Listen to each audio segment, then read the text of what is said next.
maximum error in half.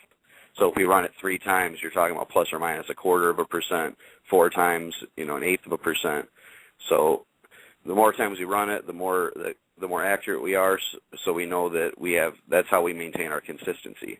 Let me just ask you this quick question: when you calibrate, what do you go by? I mean, is there like a baseline you come in and said this, or do you turn the machine off and start it on and it starts at something, and you have a firm sample of some value or measure that you're able to test?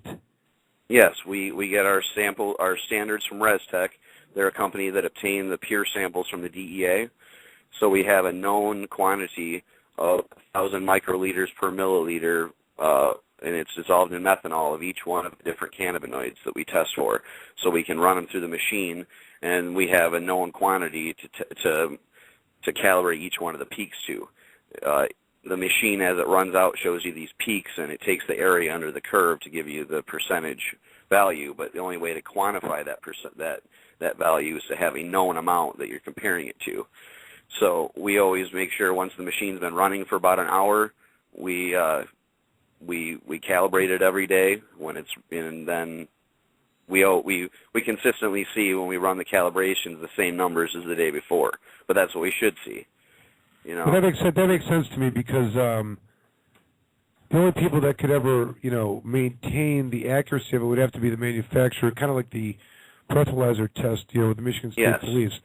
And it's the same thing that you're speaking of. They provide the standards, but then and also the samples that they test. Standards.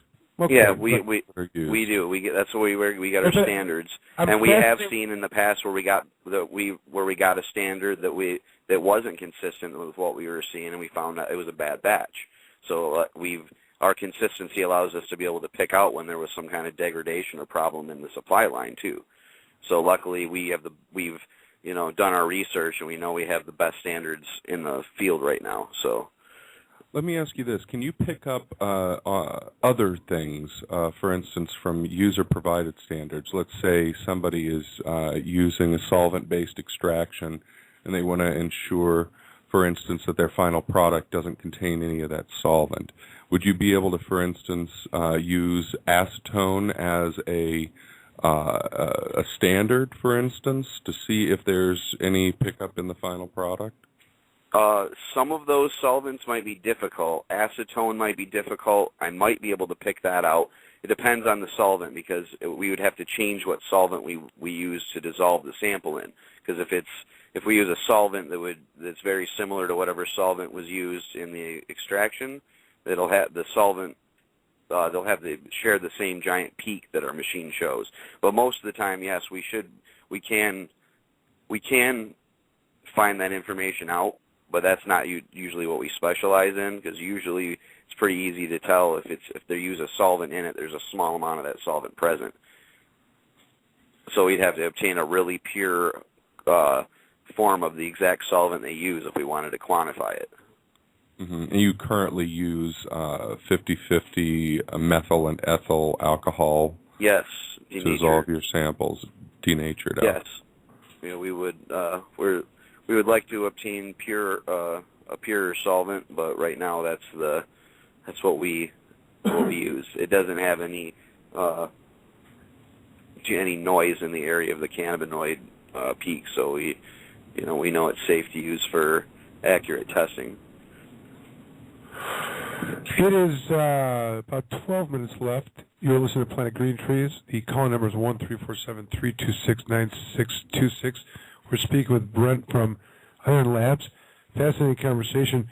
I just want to return to one question I didn't get in before, which was, are you telling me that the company, manufacturer that you mentioned, is providing you samples of THC, or is it some other derivative of some kind? It's actual delta-9 THC, actual delta-8 THC, actual we get, but it's pre-dissolved in methanol, and the manufacturer gets it from the DEA.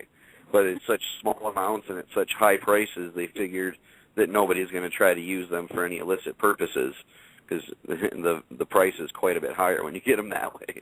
And that's basically a calibration solution then at that point, right? Yes. And you'd have to distill off all the methyl alcohol. Yeah. For instance, the cannabigerol and cannabichromene,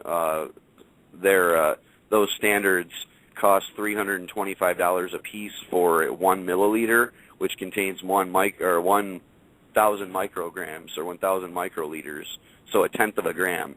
Can you imagine trying to fractionate that off? Yeah, so even if you had 100% success in distilling off everything and getting it, you're still paying $250 a gram. First of all, as anyone talking about the secret scientific lab that's dissecting these various parts and handing them out to That's what I'm talking about. I mean, they're fractionating. But but just that you're right, that they've got their finger in it and they're doing this and actually participating in it and have the technology. We know that, but I mean, it's just another piece of evidence of their complete involvement with the chemical makeup and the dynamics of the plant and the molecular structures and how they're manipulating it. Who are they? Do I sound, And even those standards are regulated by the DEA. Yeah, those standards all come from the DEA, but I don't know who's producing them for the DEA. That's what I want to know. Where's that lab? It kind of sounds like there's some research going on somewhere, huh? Right. Yeah. Indeed, there is. Right, like it's not as if, it's this terrible, crazy, awful, terrible plant, but we're going to participate in some testing procedures, and we're going to be able to, give you, here's a couple molecules broken down in this form they're able to extrapolate, and here's another, the level of sophistication that they're able to bifurcate and break it down, that they can provide it to create, samples for consistent testing over and over and over again. I mean, think about that. When it's got no medical value whatsoever. There's not guys, one ever that could do that. You know what I'm saying? But they wouldn't be doing it if it wasn't for the fact they have to do that in order to drug test people. That's why they make the standards in the first place. It just happens to be that other labs like us that are doing positive things with the samples can still get a hold of them for testing purposes. The CBG sample, though, I don't know. The CBG standard for drug testing people. Yeah, you're right. I think that just happens to be demand. Yeah. Once CBC or CBD, once right? People are willing to buy that stuff. People are willing to put in the work to fractionate it off, I would imagine. Yeah. CBC, what about the other? And the CBC and CBG are about 6 or 7 times as expensive as the other ones because they're the only companies doing it, And you guys have THCV as well, correct? Which is we don't. We haven't. They haven't been able to do that yet. We know where the peaks come out for for THCV and for CBDV, but we can't quantify them.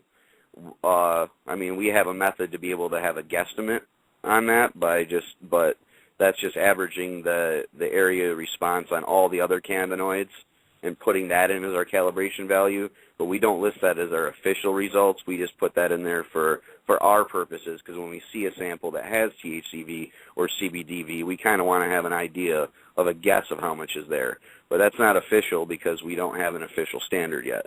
The DEA hasn't, I believe, started selling that one yet.